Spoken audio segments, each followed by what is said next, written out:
When Donkey Kong Country Returns originally launched for Nintendo's Wii console back in 2010, it benefited from a lot of circumstances that made it an instantly beloved classic.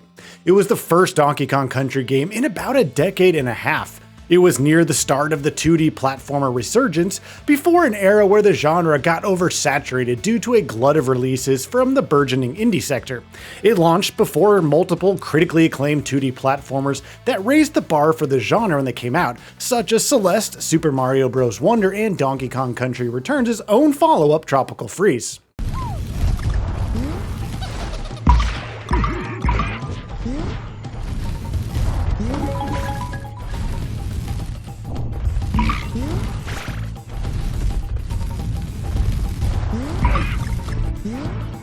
All of this, plus the fact that it really was a great 2D platformer, made Returns a successful return to form for the franchise. However, the context of that original 2010 release, and for this 2025 release of Donkey Kong Country Returns HD, couldn't be more substantially different.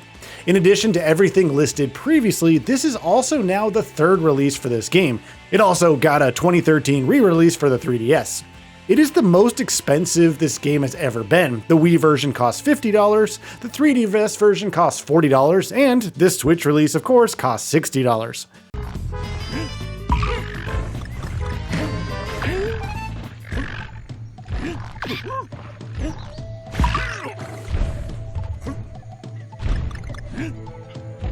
While the Switch version consolidates and touches up content from the Wii and 3DS versions, it adds no new content or modes.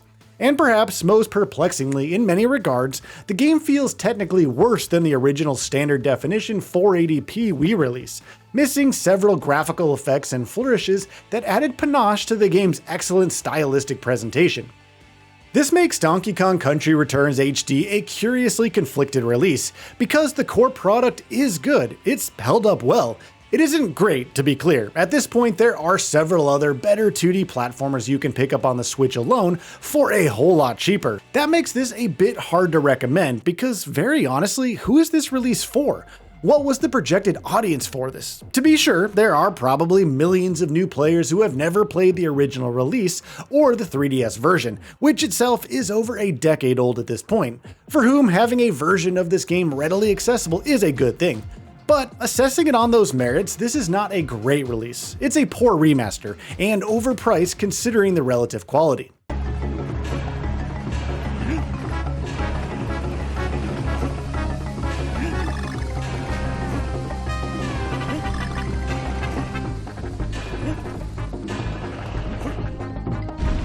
All of which makes it tempting to pretty much write the entire release off. But that's where we come back to Donkey Kong Country Returns HD still being legitimately good.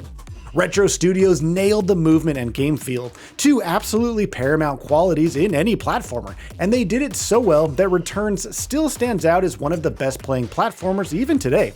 Donkey Kong's heavier controls can take a while to get used to, but once players get into the rhythm of using his momentum to chain jumps, rolls, and attacks together, the game enters an almost rhythm game style zen state. It's intensely satisfying to complete the perfect run of a Returns level, or to manage to grab an out-of-the-way collectible, especially because Returns is a hard game.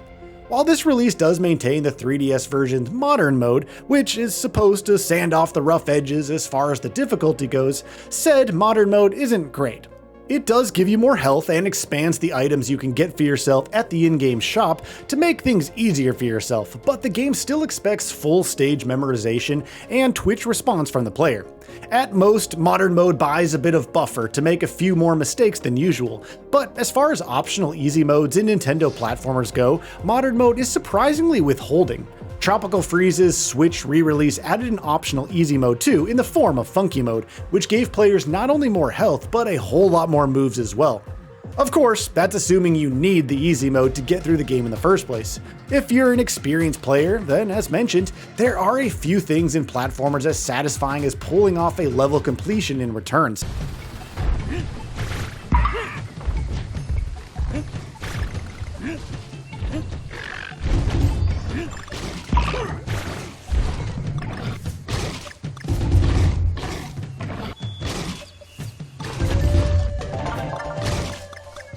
And even beyond the modern mode, the game gives you options to scale the difficulty to your liking. You have Diddy Kong, who acts as a sort of power-up for Donkey Kong in single-player mode, and augments his moveset with his own. You have the aforementioned in-game shop that still sells a bounty of power-ups to use and stack and make the game comfortable to play for yourself, even in the normal mode. And in the absolute worst case, the game supports co-op too, with player 2 taking control of Diddy, which can help make things a bit easier as well. All of which is to say, while the difficulty is rougher compared to the options provided by other modern games in the genre, including, again, its own follow-up, it's not really a deal breaker, even for less experienced players. The game will definitely be a challenge, and adjusting difficulty is suboptimal compared to other points of reference, but it still gets the job done. Aspects other than the gameplay are a mixed bag too. The original Returns was a stunner, but as mentioned, there are several graphical downgrades in this release that definitely blunt the impact of how it looks a fair bit. So we're left with an extremely weird release. Returns HD is undoubtedly worth playing, in that it's a good game still, but it seems to be far too overpriced for what it is, and the game having varied changes made since its last re-release over a decade ago means that it doesn't have as many modern quality of life features that can help it appeal to a more expanded audience. Simultaneously, it being the third release of the game means that enthusiasts are unlikely to bite it, especially at that price and with those shortcomings. But if you do end up falling within whatever demographic this release does end up being for, you're in for a good time. Whether you're returning to this game for a replay or coming into it for the first time, Donkey Kong Country Returns is a very good platformer, and the Switch HD release is, on pure technicality if nothing else, the best way to play it. I guess that's good enough for now. So what are your thoughts on this? Go ahead and share them in the comments below. And if you like this video, please subscribe to the channel and enable all notifications by clicking the bell icon to get new video updates. We upload every day and would really appreciate your support. Thanks for watching.